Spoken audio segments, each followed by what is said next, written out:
You join us in race control here in Alicante as leg 9 moves to the closing stages. We've got 7 teams out on the water, but who will be the first boat across the line is anyone's guess at this moment. We're going to be hearing from the sailors. We're going to be taking a look at the tide, which is going to play a very important factor, plus having a look at those last few strategic moves that are on offer and the current conditions and the positions. But before we do that, let's check in with Dongfeng race team. Charles Codrelia dialed into us earlier while the drone was in the air to give us an update on the current racing situation. Our plan is, I think we are going to try to go north of the bay if we are early, because we think it will be better than the south, but it's quite tricky and it really depends on the timing. We'll arrive in the bay. If we are late, the south can be good. If we are a bit early, we have to go north, I think. But yeah, I'm afraid it's going to be very complicated for the last 30 miles. And we still hope to come back on Brunel, and like so it will be good. Huh? So we dream about a new port finish, but this time we will be the guy coming back, not the guy who lost everything. Well, we've got the drone in the air now. We'll be able to get a little bit of a look at what the breeze is doing around you. I mean, from the off, it looks pretty patchy. Yeah, the breeze is quite patchy. We have 4 knots of wind coming from north, which is a new direction, which is good because the transition was easy, but the wind is quite light and we have no idea what is the wind for the other one. We think there is a bit more wind ahead of us, so maybe the leader could get it before us, but we also think we had a good transition, so I don't know.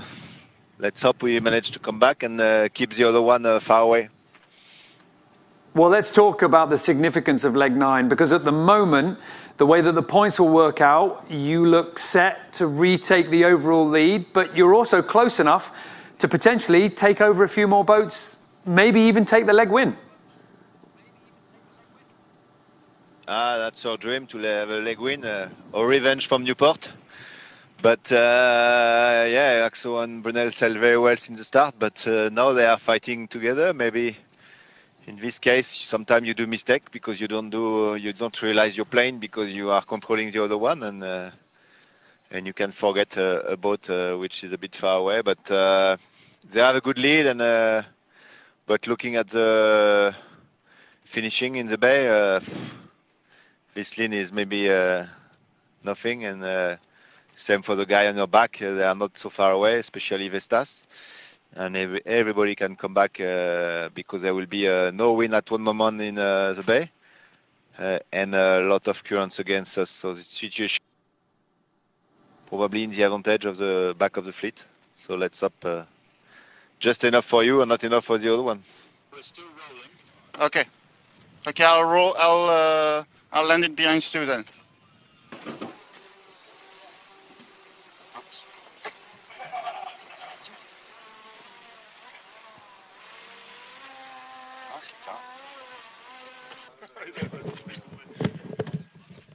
All right, all good. The view from onboard Dongfeng race team as the drone launched, flies around the boat and then comes down. But as we were watching that interview, Conrad, you picked out a little bit of a line. I wonder whether we can hear that key line again. Yeah, the breeze is quite patchy. We have 4 knots of wind coming from north, which is a new direction, which is good. Okay, so northerly breeze and a new breeze. Talk us through it. Well, first off, just 4 knots. It was a little bit brutal out there, but it was the new wind. And so they were the first boat to get the new wind from the north, and that allowed them to sort of punch out a little relative to the leaders. And so that sort of brought them back into frame and has made them a threat to the front two for the overall win in this leg. Okay, well, let's take a look now at the live positions, because as we were saying, this new northerly breeze sweeping across the fleet, well, sweeping across most of the fleet. Unfortunately, Sun Hunkai's Scallywag not yet into that new breeze, but no real surprises to that. 199 nautical miles behind the current leaders that are Team Brunel. Going into those boats that have reached the new northerly wind, well, it's turned the tide on plastic in 6th place. Just ahead of them, it's our current overall race leaders, Mafre, but not for much longer, unfortunately. Vestas, 11th Hour Racing, they're in 4th place, and a tight pack towards the front with Dongfeng race team in 3rd. Then Team Axonabel in second place, and Simeon Team Point, if he looks ahead, only 0.7 nautical miles away, will be able to see Team Brunel just in front. So you cannot rule out Dongfeng Race Team from this point. You cannot rule out Vestas 11th Hour Racing either with this breeze. But more than that, the tide's going to come into play. That's going to be a big factor.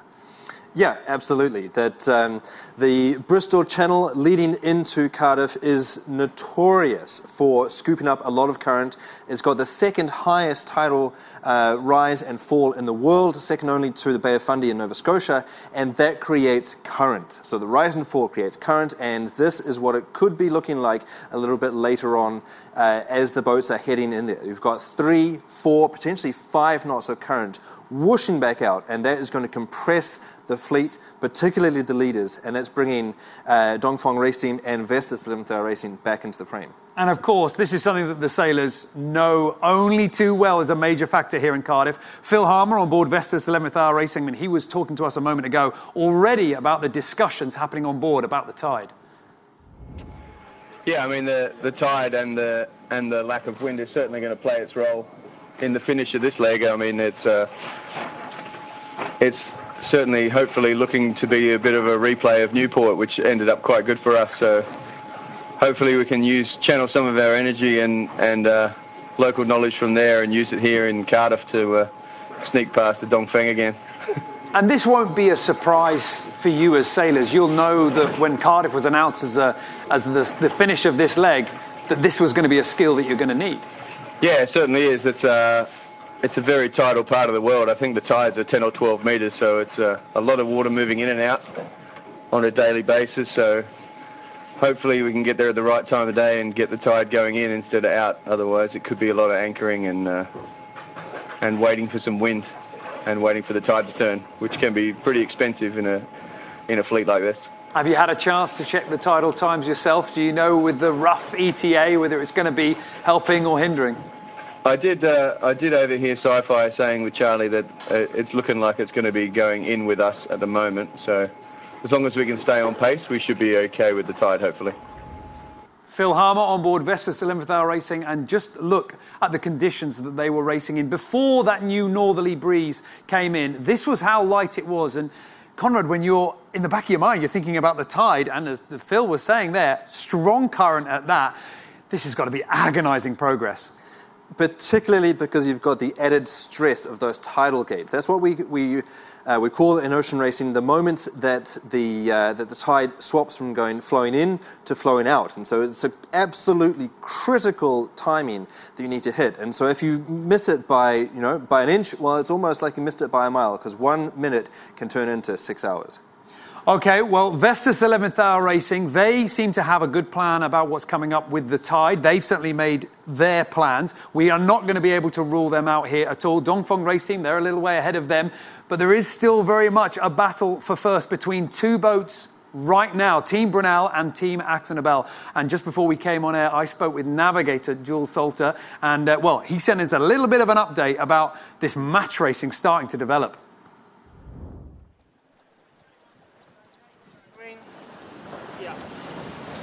Yeah, so we're just approaching this low pressure, which is sat in the Celtic Sea, and it's creating a few differences in wind speed, so just trying to pick the right sail. We did sail into quite a light spot of 7 knots. Brunel sailed right up to us, so we're just trying to defend our lead, which is very slim at the moment, but just keep working. Still with 350 miles to go, you probably don't want to get too involved in a straight match race, because you end up often in that situation sailing yourself back to where they are, but also you don't just want to give them free rein to sail past. So just trying to balance batching him and staying sort of with him or minimising the risk, but also sailing the plan to try and get there as quickly as possible. Team Axonabel not wanting to get drawn into a match race, but how many options do they have? I mean, take a look at the conditions that they were racing in just a few moments ago. I mean, in this breeze, you don't really have the opportunity to react to whatever the opposition is doing. No, a match race is particularly dangerous because two boats that start mucking around with each other can actually slow both boats down, leaving open the opportunity that Dongfeng Race Team, out there on their own to the north, could just sail past them. But that was in the lighter conditions. Now that the northerly wind has filled in a little bit, it's almost more dangerous because they've got more speed, as we saw just in that interview, more wind, and they can actually start to play. Well, play they need to, because Team Brunel are still out in front, but it's not by much. And this is going to be a nail-biting finish for fans of Team Axel Nobel, the sailors, and of course the shore team as well, waiting for them in Cardiff. And we spoke to team manager Gilles Jory about how the nerves were holding up on a leg that's, well, potentially going to be a great performance. Exactly. I think that's the main challenge. Since we left Newport, we knew that we need to succeed and to perform in this leg. And clearly the message was well understood on board, but not only on board, everywhere. And for us, the main point is to beat Brunel in the coming hours on the finishing line. When it gets pretty tight like this, and there's a lot riding on these last few hours, in the team, do you discuss what's at stake, or does everyone just eyes down, concentrate on your jobs? No. We keep focusing on the tracker, clearly. We discuss, we do all the scenario. And we try to be with our team at sea and to support them. But of course, we cannot bring any message, but just some good vibes. And of course, leg 9 has been pretty good for you, not just in terms of a result, but also breaking the 24-hour record. Yes, absolutely. So last Tuesday morning, I sent an email internally saying, be on standby because the next 24 hours will be quite brutal and fast. And, you know, there is a part of risk management, and I think we had our down in leg 3 when we damaged the track on the mast. But clearly, if we are not pushing hard on this leg 9 from Newport to Cardiff, it was over. So they decided to take more risk, and clearly pay off because we beat a couple of times the records with some other teams. But luckily, or good enough for having the best coverage with 602 nautical miles in 24 hours, which is quite a good achievement, even more than that. And in any case, we will celebrate that tonight on the pontoon. And if you could talk to your boat out in the water, what advice would you give them for this final short push to the finish? I've done it, and I just remind them my last words on the pontoon in Newport. And that's it. And it's a private wording, so I won't repeat it.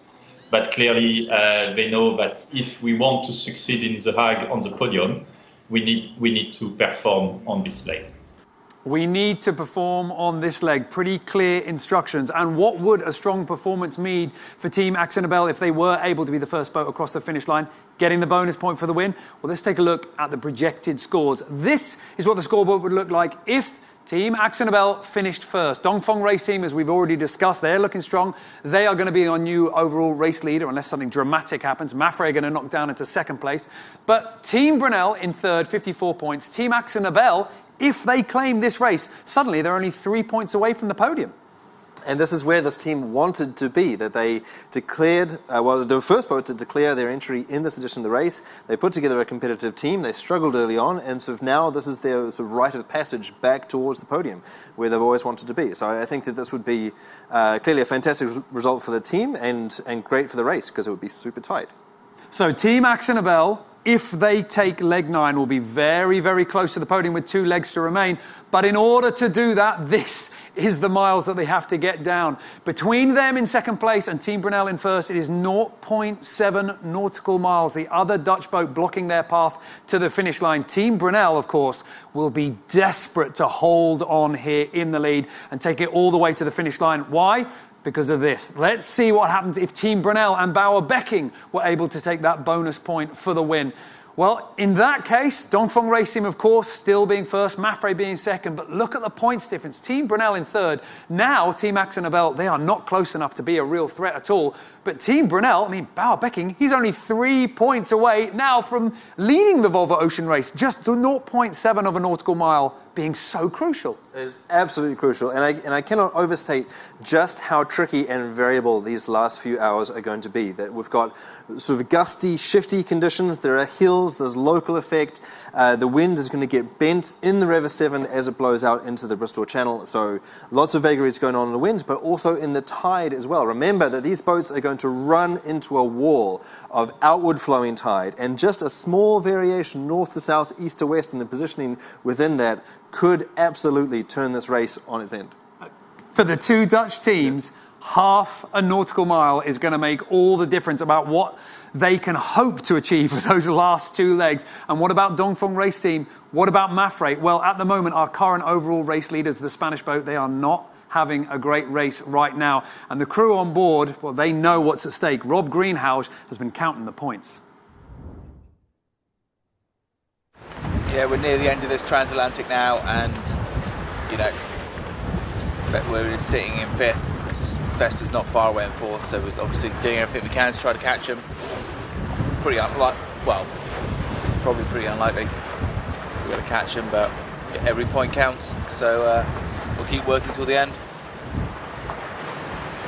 Yeah, current standings are, obviously we're hoping Axel Noble will win. Currently we'll drop to 2nd overall. Dongfeng will be 2 points ahead of us. Brunel will be about 5 behind us. So yeah, I mean, we lose our overall lead, but it's all still to play for. 2 legs to go. 2 points in it is really nothing. Obviously a 2-point cushion would be much nicer, but yeah, it just means the last 2 shorter inshore type legs are going to be all on. Rob Greenhouse on board Mafre putting a bit of a brave face on what's going on right now on the racecourse, because they are down in 5th place. Their main rival for the majority of this edition of the Volvo Ocean Race has been Dongfeng Race Team. They are currently in 3rd place, but it might not stop there. Charles Cordrelia could easily go past Team Brunel and Team Axonabel if this finish is going to be anything like what's predicted with the tide. And what would a win be like for the Chinese team? Well, let's take a look at how the overall points look if Dongfeng Race Team get to be the first boat to cross the finish line in Cardiff, because with all those extra points, suddenly things look very different indeed. Dongfeng Race Team would remain in 1st place, being our new overall race leader, but 6 points clear of Mafre. With 2 legs remaining, none of them double points.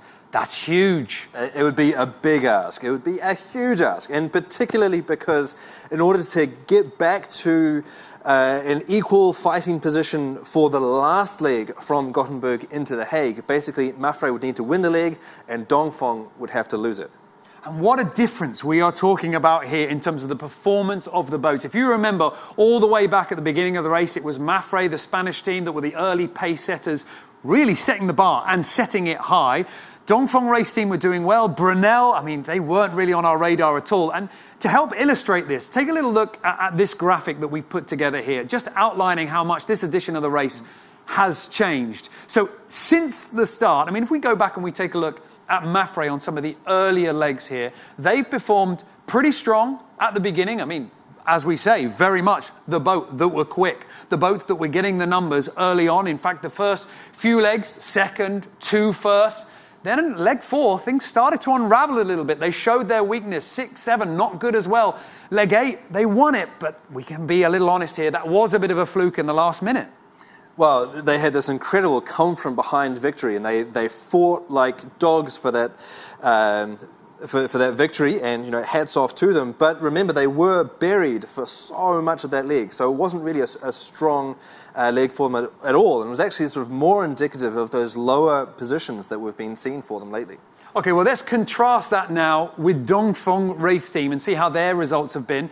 Now, they haven't actually got a leg win yet. They haven't scored better than a 2nd, but contrast that, they haven't finished worse than a 4th. Nearly all of their results on the podium, very consistent, very solid.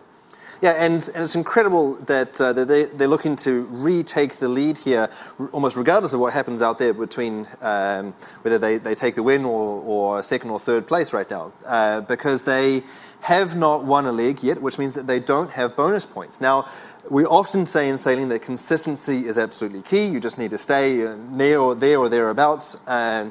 But that was also the tactic of Abu Dhabi Ocean Racing, that they were very conservative in the way that they put their team together out on the racecourse. They won the leg overall, but for this edition, we added extra bonus points for the win. So we were trying to sort of extract the sort of flamboyant victories and really incentivize that. But so it's astonishing that they're going to retake the lead without having won a leg so far. Okay, well, Mafre we were talking about earlier on, and for good reason, as we've shown. One team that we weren't talking about was Team Brunel. And take a look at their results now. In the first few legs, they really struggled to find any pace at all. It was a little bit heartbreaking for the fans. But then, leg 7, with that fantastic win in the Southern Ocean, they seem to come from nowhere, narrowly missing out on the win at leg 8. Now, currently on leg 9, they're looking very strong as well. That's right. It's a tight lead, but they've got the lead at the moment, and they're looking great. And you know, if you can imagine being a stockbroker right now, then you would sell Mapfre and you would buy Team Brunel because they are the hot stock at the moment. Very much hot stock, but of course, leg 9 is not over. Will it be Team Brunel who get this leg win? Will it be Team Axonabel, Dongfeng Race Team, Vestas 11th Hour Racing? I mean, we saw it all in Newport. So, Conrad, the last roll of the dice, shall we say, the last little test for these sailors. Looking ahead, what's the challenges still remaining? Well, first up is the fact that they have 2 cycles of the tide in and out in the Bristol Channel. So let's have a look at what that looks like with the routing that as they sort of charge their way into the final miles, this is where they are, this is where they're going.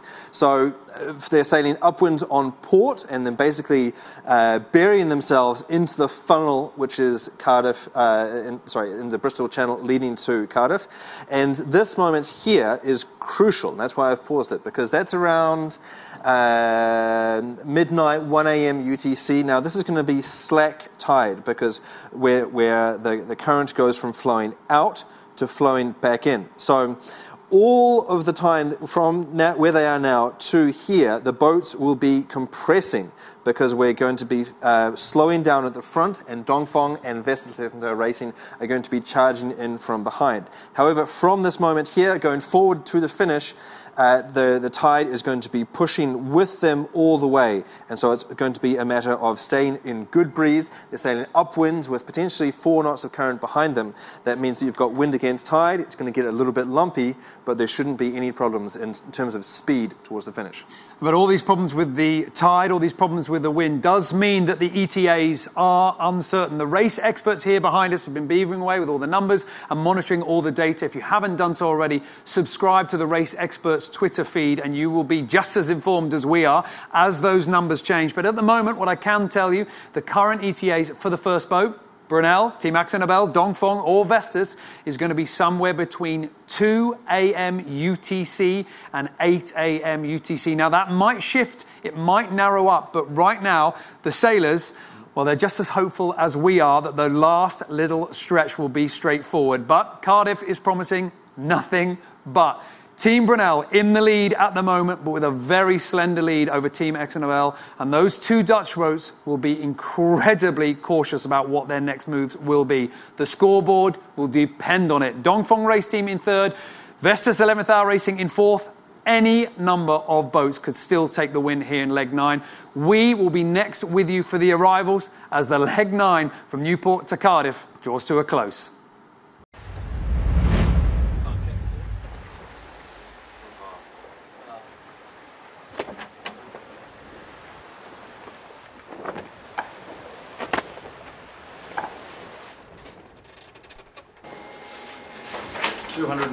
Miles behind. Dongfeng's got 16 knots, 70 knots Vestas. We've got 3 knots. Imagine what the next skid's going to be like. Hey? Look at that. Latest skid just in. Leg over. Everyone's between 20 and 10 knots heading to the finish.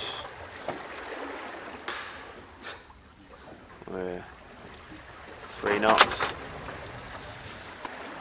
Unbelievable. Got to laugh, haven't you?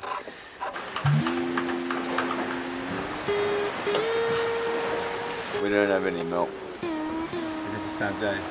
We pack protein powder instead of milk powder. Le choqueur. We all make mistakes and names can't be given on this occasion. Alright. Hands up. Say it. I packed protein.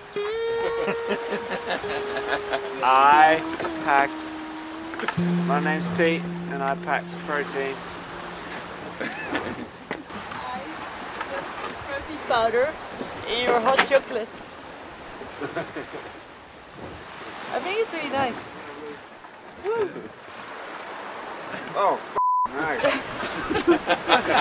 You done that on purpose? No.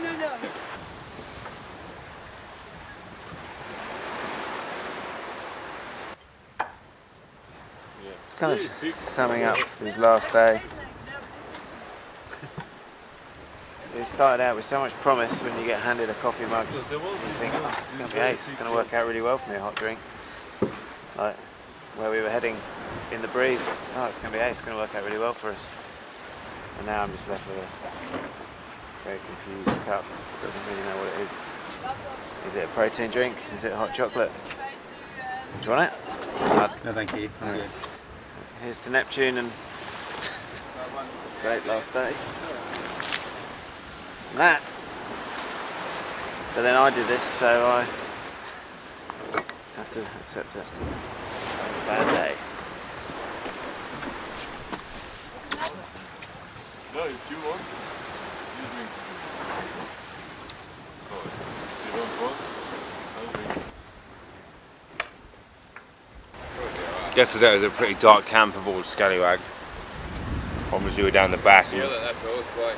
We're in this high pressure ridge. Had like, and obviously the last to enter it, we're sort of hoping for a bit more of a compression and a bit more of a hold, and it looked like we were probably going to get stuck in it, and probably there's potential for us to be a day behind everyone. At the moment it feels like the breeze, the breeze is up again now. We've got 10 knots of breeze and the boat's moving nicely, so hopefully that's not the case, but in the conditions set, it's still a lot on to catch anyone, but having just to come on watch is now definitely a happier place than it was 6 hours ago, that's for sure.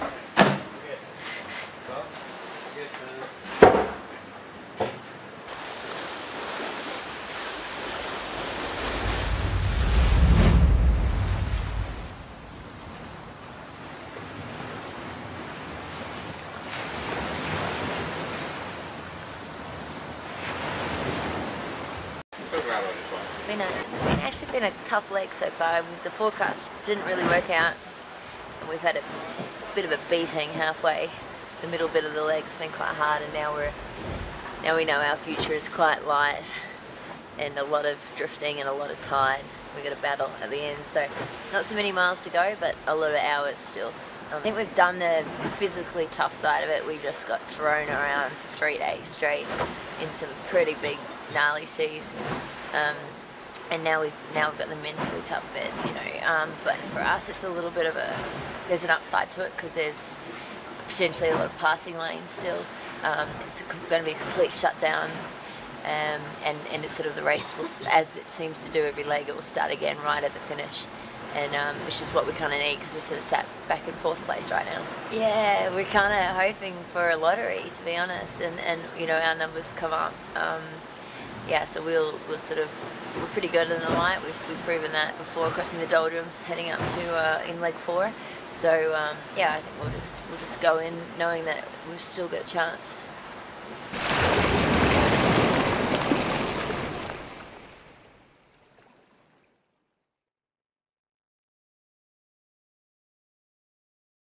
So we have a match race on our hands. We're about 24 hours out from Cardiff. We have had a tough transition zone to negotiate. All the time we could see Axonobel roughly about a mile away from us, so it's been an intense match race for the last 24 hours. Also a little bit stressful at times just because there's some pretty big gains and losses to be made, and yeah, we probably didn't go the best through the transition, and Axonobel got a fair bit ahead of us, and they're about 1.5 miles ahead at the moment. Anything could happen, but I think we're in a strong position compared to the rest of the fleet, and yeah, we just got to keep the focus and get there.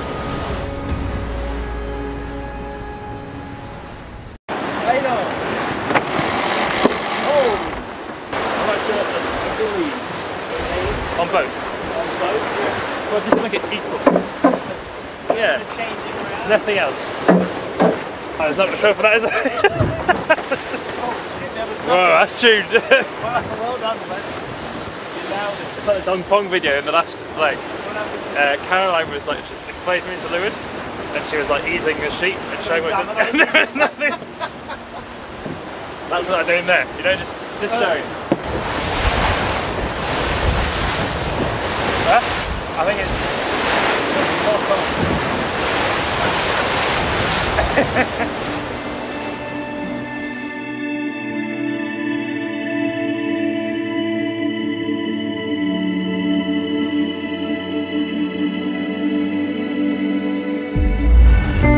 When I was quite young, I in my head had sailing as being what I wanted to do, maybe 14 years old, something like that. But my parents were quite good at keeping my feet on the ground in a way, and making sure I had some sort of backup just in case.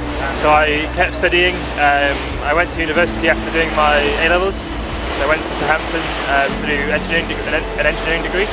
And whilst I was at university, then I had a few opportunities to go professional sailing.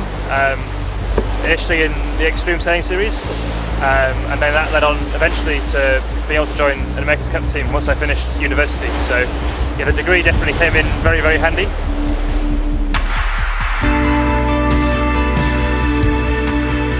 It makes me laugh if I think back to a year ago when he came on trial to see if he wanted to do the Volvo Ocean race. He'd never even been overnight sailing or offshore sailing before. So he literally came from the America's Cup as a grinder. He's so super intelligent, and so had worked on the design team, very analytical, and he's taken to it like a duck to water. It's been brilliant having him on. But us as a team, we've been learning very, very fast, and yeah, now that we're kind of in the last stage of the race, we're able to compete on a par with the more established teams. Ever since the start of this project, I knew obviously that the Volvo was going to be stopping in Cardiff this time around. It's obviously stopped in the UK before, but this is the first time it will ever stop in Wales. There's going to be a good buzz in the city, I think, when all the boats arrive.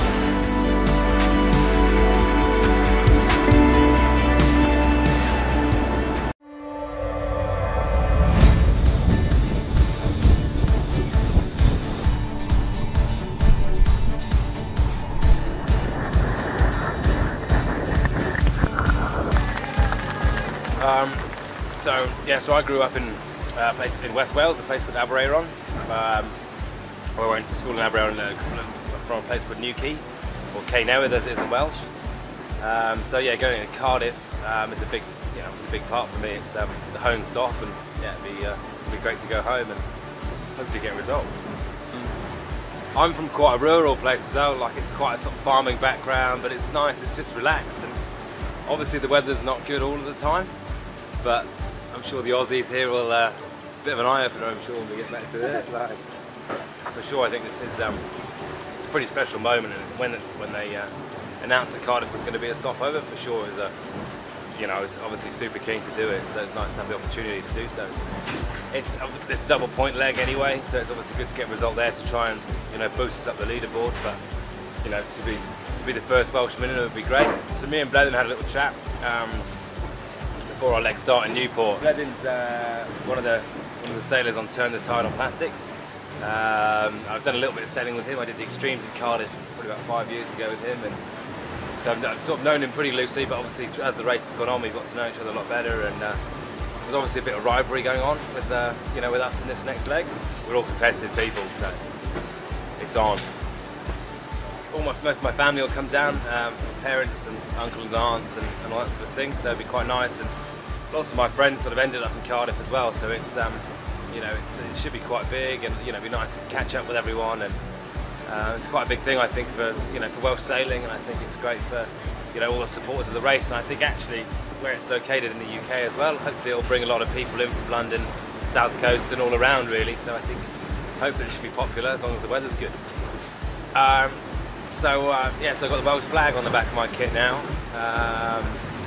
So actually, my first kit I got in Hong Kong, Fish was the man who actually actioned the Welsh flag on my jacket, which was pretty awesome. Like, he's obviously very proud of our country, and we're all individual, but it's good to be proud of where you come from, I think, and it's nice that I've now actioned it on all the rest of my kit. Got Welsh flags, so flying it hard.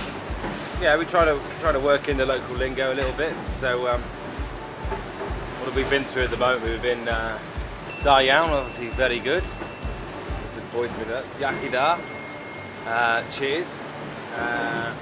Criscod wibbly wobbly, jellyfish, and a poppy ping, the microwave. What is Alex doing over there? Hey, I've got no idea.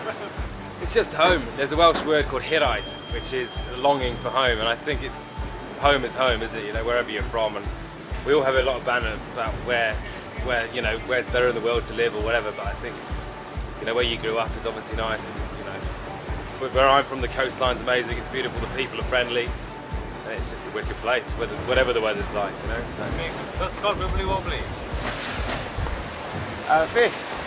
Jellyfish. Jellyfish.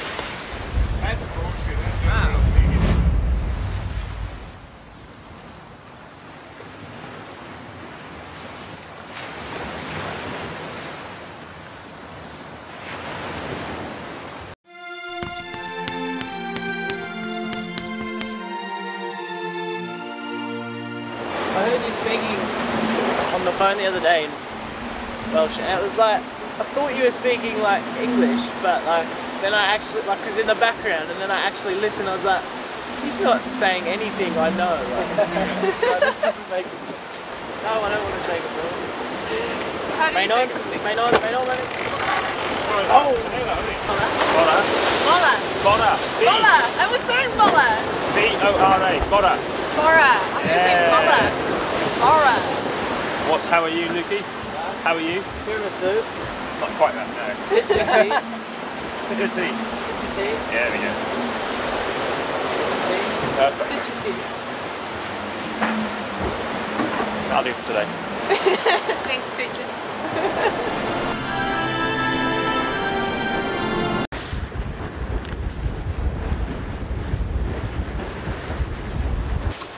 Yeah, there's been a few transitions through this Atlantic crossing. I guess the biggest one's been that high pressure ridge, you know, before entering this sort of easterly wind regime. And yeah, you know, you often get compressions in the fleet. First boat in slows down, and then the sort of guys behind catch up, and then often the first boat out extends, and it varies on, you know, condition, you know, on sort of sequence to sequence as to whether there's an overall extension in the fleet or overall compression. That last ridge really saw an overall extension with the guys at the back really losing out.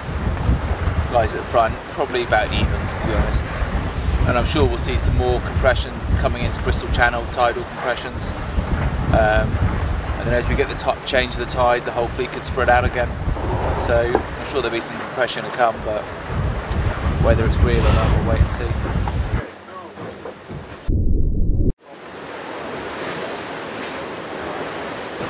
Kayud, this is going to be really funny. I'm going to get thrown out of Wales as soon as I get there for this effort. I have no idea. The guys in the boat are also getting these words from our team. So will they know how to pronounce them when they That's get what here? we're going to find out. Well, that's good. We roll the R's, so it's Caerdydd. Yes, so Caerdydd. Caerdydd. What do you think it is? It sounds like it. I'm going to say rudder. Oh, I know this one. I know this one. Coyotes, Cardiff. Cardiff, yeah, of course. Quilio? Equilio. I'd have a better chance if it was in Spanish, I can tell you. Julio. Sail. What are you? Don't look at me like that. Julio. Sailing. Oh! Sailing. That's not bad, that's not bad. Sif. I don't know. Perennial plant. Would you eat Sefnfa? I would never touch Sefnfa. House. Kevnvod. Ocean. Ocean. Someone else knows. You're asking the wrong person. I am going to get thrown straight out of Wales as soon as I get there. Good luck with this one. Hell yeah. Seen a laid with Charlie's kid trying to type on the computer. Celebration. They've just put a bunch of letters together for no reason. Canaliadwedd.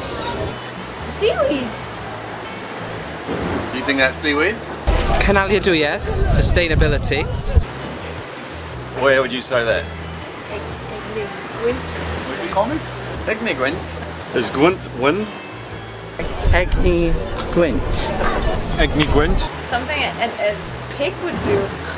Egni Gwent. Wind energy. Let's find out. Wind energy. There we go. Didn't you know that, Stace? So this is Cardiff, which is welcoming the Volvo Ocean Race, and you're all welcome here. It's a fantastic day, fantastic event. Come down and see the team.